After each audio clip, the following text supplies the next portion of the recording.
जग में महान है। तेरे चरणों में मेरी जान है, मेरा साहिब सत्य समान है। मैं बंदगी साहिब की करूं, मेरा साहिब ही भगवान है। साहिब जग में महान है। साहिब बंदगी, साहिब बंदगी, साहिब बंदगी, साहिब बंदगी, साहिब बंदगी, साहिब बंदगी, साहिब बंदगी, साहिब बंदगी, साहिब बंदगी, साहिब मेरा साहिब। आज बेशक हम सब भौतिकी विज्ञान में काफ़ी तरक्की कर रहे हैं, पर अध्यात्म विज्ञान में हम सब पिछड़ते जा रहे हैं। आध्यात्मिकता में हम सब शून्य होते जा रहे हैं। अध्यात्म ज्ञान में मनुष्य भटकता जा रहा है।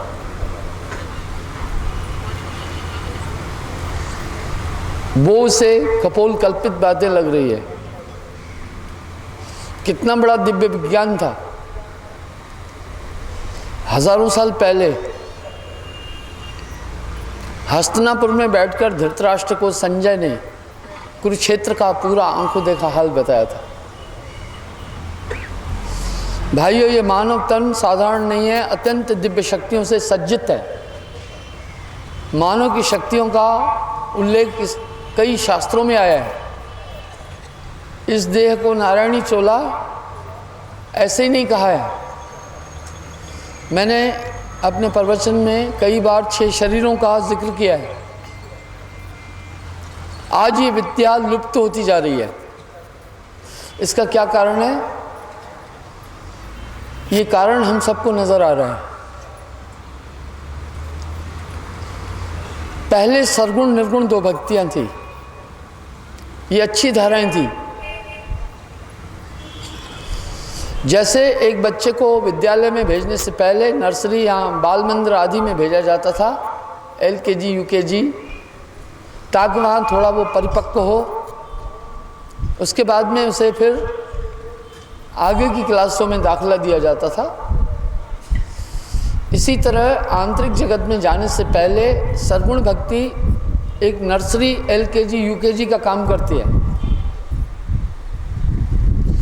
संतों ने इसका खंडन नहीं किया है। आज इसका महत्व थोड़ा गौण होता जा रहा है। लोग इसका दुरुपयोग करने लग गए, इसलिए भक्ति में दूषण आ गया। कोई ग्रह नक्षत्रों के नाम पर भयभीत करके धन ले रहा है, कोई पितरों के नाम से, कोई यज्ञों के नाम से, कोई धामों के नाम से, कोई पाप काटने के नाम से, कोई प्रेत बाधा के नाम से, कोई जादू टोने के नाम से। सरगुणवाद में थोड़ी त्रुटियां समाविष्ट हो गई और ये भक्ति की धारा दूषित कर दी गई।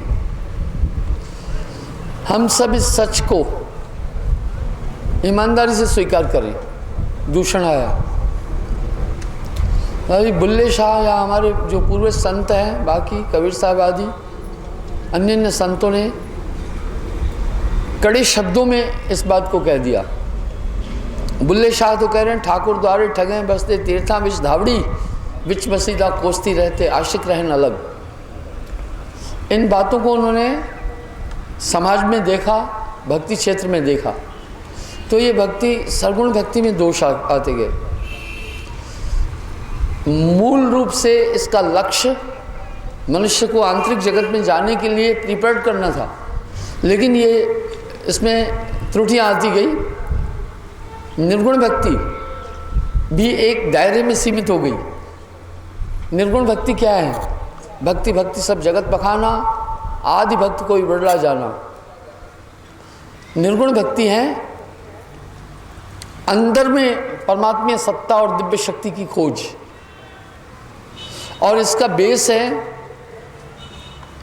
ब्रह्मचर्य और संन्यास। अगर थोड़ा सा अतीत में उतरकर हम देखते हैं तो निर्गुण भक्ति में अधिकतर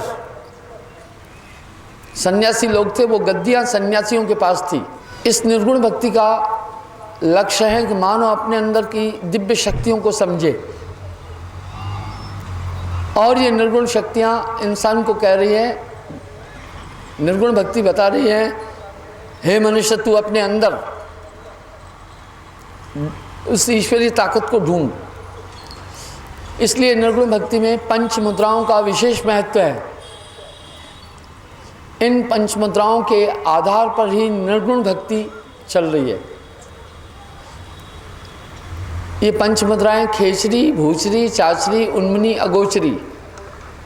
इसलिए निर्गुण भक्ति में ये 5 धाराएं थी। कुछ मतांतर जो थे वो खेचरी मुद्रा का महत्व बोल रहे थे, कुछ चाचरी, कुछ उन्मनी, कुछ अगोचरी, कुछ भूचरी। इन पंच मुद्राओं के विशिष्ट और विशेषज्ञ लोग भी थे, जिसका उल्लेख साहब ने अपनी वाणी में एक जगह बहुत अच्छी तरह से किया है। संतो सब शब्द है शब्द बखाना। इस शब्द के द्वारा साहब सरगुण निर्गुण दोनों भक्तियों से आगे की बात कर रहे हैं। ये साधारण क्रांति नहीं रही। पर जब हम निर्गुण भक्ति को पहले ठीक से देखें तो सही, ये क्या है, निर्गुण भक्ति का लक्ष्य क्या है।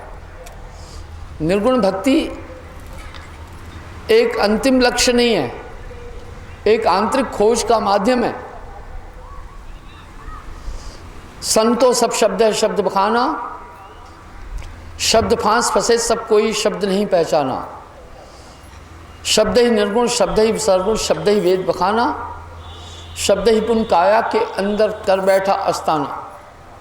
प्रथम पूर्ण पुरुष पुरातन 5 शब्द उच्चारा, सोहंग सत ज्योति निरंजन कहिए निरंकार ओंकारा।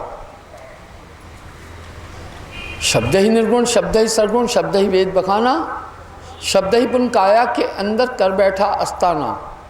जो जिसकी उपासना किया उसका कहूँ ठिकाना। इस एक शब्द में भक्ति के रहस्य को साहब उंडेल रहे हैं। कह रहे हैं सबसे पहले सर्वशक्तिमान ने 5 शब्द पुकारे। प्रथम पूर्ण पुरुष पुरातन 5 शब्द उच्चारा। ये 5 शब्द उच्चारे। सोहंग शत ज्योति निरंजन कहिए निरंकार ओंकारा। सोहंग सत शब्द ज्योति निरंजन निरंकार ओंकार आदि। इन्हीं 5 शब्दों के द्वारा पूरी सृष्टि हुई। सोहंग से पवन, सत से धरती, ओंकार से जल, निरंकार से आकाश, ज्योति निरंजन से अग्नि तत्व की उत्पत्ति हुई। इसलिए साहिब वाणी में कह रहे हैं सरगुण निर्गुण एक ही जाना। जो जिसकी उपासना किया उसका कहूँ ठिकाना। कह रहे हैं जो जिसकी उपासना किया उसका ठिकाना कहता हूँ। ज्योति निरंजन चाचर मुद्रा सोहे नैनन माही, तिसको जाना गोरख योगी महातेज हैं ताही। गोरखनाथ जी पहला नाम ज्योति निरंजन, इसलिए ज्योति निरंजन अग्नि तत्व हैं। इसका जाप करने वाले काफ़ी तेज और तेजस्वी होते हैं। आमतौर पर आप देखेंगे योगियों में काफ़ी तेज रहता है, क्योंकि अग्नि तत्व की उपासना और ज्योति निरंजन की उपासना एक ही बात है। क्योंकि अग्नि तत्व की उत्पत्ति निरंजन ज्योति निरंजन शब्द से हुई है। इसमें गोरखनाथ जी काफ़ी एडवांस थे। चाचरी मुद्रा एक विशाल विराट की तरफ ले चलती है। चाचरी मुद्रा में ठीक मस्तिष्क के दोनों आँखों के मध्य में तिल है, पुतली में तिल है, तिल में भरा राजकुल का कुल। उस पर्दे से आके ज़रा उस पार देखना, देखना तो है तकी दुश्वार है मगर दुश्वार तो हैं दुश्वार देखना। तो इस तीसरे तिल की मेडिटेशन या साधना योग मत में विशिष्ट है, इसलिए इसके माहिर थे गोरखनाथ जी। इसमें भी इंडा पिंगला को लय किया जाता है, पर साहब ने एक तगड़ा अपेक्ष किया यहाँ पर गोरखनाथ से जी से जब गोष्ठी की तो कहा इंडा विंसे पिंगला विंसे। इंडा पिंगला दोनों का नाश हो जाता है मौत के टाइम पर। और सुषुम्ना नाड़ी भी समाप्त हो जाएगी। जिसको तुम आधार बनाकर ध्यान कर रहे हो, जिस वस्तु में जो भी आदमी जिसका ध्यान करता है उसी का तद्रूप हो जाता है, तो तुम अगर सुषुम्ना में भी लय हो गए तो वो तो मौत के टाइम मिट जाती है, फिर तुम्हारा आधार कहाँ है रुकने का। इसलिए ये चाचरी मुद्रा भी हमारे स्नायु मंडल तक सीमित है। इसका मतलब है ब्रह्मांड तक, काल पुरुष के दायरे तक है ये साधना। हेलीकॉप्टर हवा में उड़ता है लेकिन पृथ्वी की कक्षा से बाहर जाने की कुवत उसके अंदर नहीं है। एंड में एंडा और पिंगला का विनाश हो जाता है मौत के टाइम पर। हे गोरख, उस समय तुम्हारी आत्मा का क्या होगा? अगर तुम इसे आधार मानकर चल रहे हो तो भूल है तुम्हारी। दूसरी मुद्रा है चाचरी, भूचरी। ओमकार भूचरी मुद्रा त्रिकुटी है अस्ताना। व्यासदेव तिसको पहचाना महातेज हो जाना। सुन अनहद की, व्यासदेव तिसको पहचाना चांद सूरज हो जाना। व्यास जी ओम शब्द का जाप करते थे। अपना ध्यान आज्ञा चक्र में रोकते थे। कभी भी देखना, जब भी मनुष्य किसी समस्या में उलझ जाता है उसका सॉल्यूशन निकालने के लिए इस जगह पर कंसंट्रेट हो रहा है। कुछ चीज़ें हम लोग स्वाभाविक कर रहे हैं। आदमी अपने मस्तिष्क की कोशिकाओं पर बल देता है, जोर देता है, वजन देता है।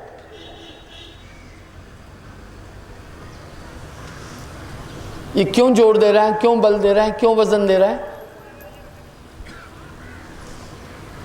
इंसान अपनी मस्तिष्क की कोशिकाओं पर वजन देता है। इसका मतलब है इस पॉइंट पर कुछ चीज़ें हैं, कंसंट्रेट होकर के इसी जगह पर आ जाता है। कुछ सोचना है तभी भी आदमी आंख बंद करके इसी जगह पर आ जाता है। इसका मतलब है हमारी सोच, हमारी अकल, हमारी बुद्धि, हमारी क्षमता का इस पंच ग्रंथि, इसको पंच ग्रंथि भी, पंचवटी भी कहते हैं, इस स्थान से काफ़ी महत्व संबंध है। पर यहाँ की शक्ति भी जग जाएगी, ताकतें भी आ जाएगी। नींद में हम जाते हैं तो एक कुछ कोशिकाएं जाग जाती है, वो अपने हमें स्वप्न लोग दिखा देती हैं। वाह भाई वाह। इस समय आप जागृत अवस्था में हैं तो ये जो कोशिकाएं अभी काम कर रही हैं, ये आपको ये चराचर जगत दिखा रही है, ये स्थूल जगत दिखा रही है हमें।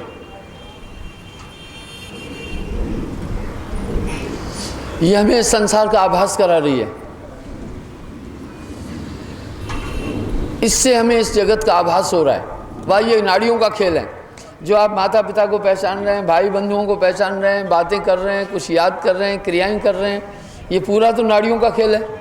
आप सूंघ रहे हैं, खा रहे हैं, चल रहे हैं, फिर रहे हैं, याद कर रहे हैं, बोल रहे हैं, सभी तो कोशिकाओं का खेल है। बड़ी लाजवाब कोशिकाएं इस मानव तन के अंदर निहित है। तो ओमकार भूचरी मुद्रा त्रिकुटी है अस्ताना। व्यासदेव तिसको पहचाना, सुन अनहद की ताना। तो भाई यहाँ की ये मुद्राएं, भूचरी मुद्रा में साधक ध्यान आज्ञा चक्र में रोकता है तो यहाँ की नाड़ियाँ जगाता है। ध्यान नाड़ियों को जगाता है। वैज्ञानिक सूत्र भी इसको स्वीकार कर रहे हैं। आगरा में लेपर्सी सेंटर है, वहाँ पर जो मरीज लेपर्सी के पेशेंट हैं उनको जिस अंग पर शून्य हो जाता है वहाँ कंसंट्रेशन रोकने के लिए कहा जाता है। वहाँ उनको बोला जाता है कि भाई अपना आप ध्यान रोकें, आप वहाँ पर ध्यान रोकिए। साधक पेशेंट उस जगह पर अपना ध्यान रोक लेता है। मैंने एक डॉक्टर से पूछा, एक सैनिक भाई हमारा वहाँ पर भर्ती था, लेपर्सी का पेशेंट था, तो उसको देखने में गया था। तो डॉक्टरों से कुछ बात की तो मैंने कहा क्या विज्ञान भी इस थ्योरी को मानता है क्या ध्यान रोकने से वो अंग एक्टिव होगा? बोला हाँ, वहाँ कंसंट्रेशन कंटिन्यू रखने से वो अंग भी एक्टिव होगा। मैंने कहा ये तो अध्यात्म में भी आता है, योग में भी आता है कि कंसंट्रेशन से हम कोशिकाओं को जगा सकते हैं। इसका मतलब है लेपर्सी में जो कोशिकाएँ हमारी अवरुद्ध हो रही हैं, ध्यान रखने से वो जागरूक हो जाती है। इसी तरह आज्ञा चक्र के अंदर कुछ नाड़ियाँ हैं, उनको गोरख अपना व्यास जी ओपन करना जानते थे। ये बड़ी सूक्ष्म कला है कितनी सूक्ष्म है कि वो जंगलों में जाकर एकांकी हो जाता है आदमी, स्टडी में भी इतना एकांकी नहीं होता है, गुफाओं में कंदराओं में जाकर कंटिन्यू वो कंसंट्रेशन कर रहे हैं, नितांत एकांत की आवश्यकता पड़ती है। यानी ये जो प्रयोगशाला है ये बहुत तगड़ी प्रयोगशाला है। पांचों मुद्राओं का संबंध हमारे ब्रह्मांड से, हमारे कपाट से है, वह खास चीज़ है। और हेड इंजरी को डॉक्टर लोग भी काफ़ी सीरियस मान रहे हैं। शरीर के बाकी अंगों में चोट लग जाए, वैसे तो शरीर के सभी अंग अत्यंत महत्वपूर्ण हैं, लेकिन हेड इंजरी को बहुत ज़्यादा गंभीरता से लिया जा रहा है। बिल्कुल जैसे एक्सचेंज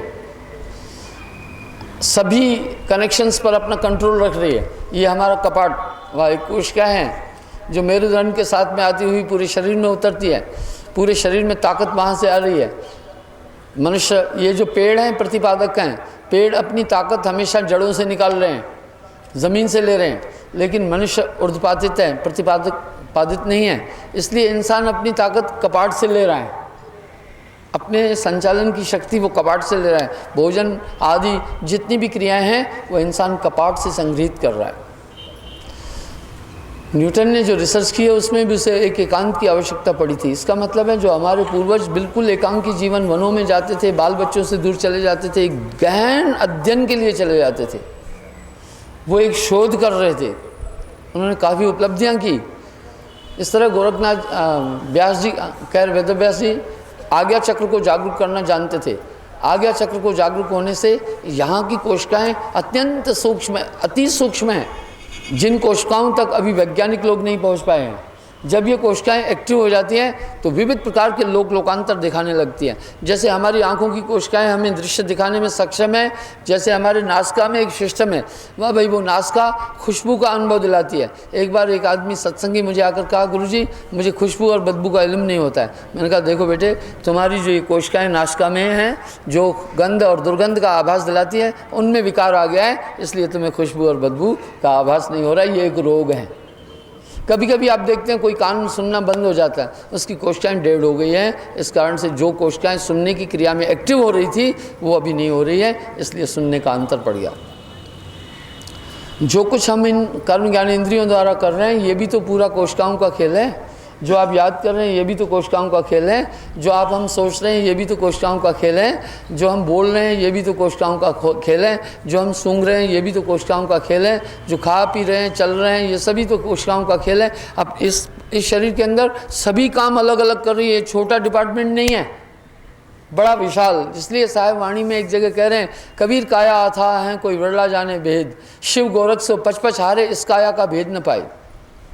इसका मतलब है इस तन के अंदर अत्यंत गहन रहस्य भरे पड़े हैं। इसलिए तो चिकित्सा विज्ञान के बहुत बड़े बड़े वैज्ञानिक इतना भागीरथी प्रयास करके भी पूरे शरीर की जानकारी अभी तक नहीं ले पाए हैं। केवल एक आँख का पूरा सिस्टम नहीं समझ पाए, पूरे नाक का एक पूरा सिस्टम उनकी पकड़ में नहीं आ पाया है, पूरा बोलने का सिस्टम उनको, कभी कभी उन डॉक्टरों को भी आदमी के शरीर में रोग हो जाते हैं, पकड़ नहीं पा रहे हैं और जान नहीं पा रहे हैं। इसका मतलब है काफ़ी कॉम्प्लिकेशन है इस मानव तन के अंदर। तो साहब कह रहे हैं भाई ठीक है, तुमने अगर आज्ञा चक्र की कोशिकाओं को जगा दिया, अच्छी तो बात है, लेकिन अगर तुम इसके द्वारा सोचो कि ब्रह्मांड की यात्रा हम कर लेंगे तो ब्रह्मांड की यात्राएं, या इससे अगर आप सोचो कि हम मोक्ष को प्राप्त कर लेंगे तो इससे नहीं हो पाएगा। आखिर फिर क्या कहा जा रहा है, आगे चलते हैं। सोहंग शब्द तीसरा कह रहे हैं, सोहंग। सोहंग शब्द अगोचरी मुद्रा भवर गुफा अस्ताना, सुखदेव तिसको पहचाना सुन अनहद की ताना। थोड़ा आगे जा रहे हैं सुखदेव जी।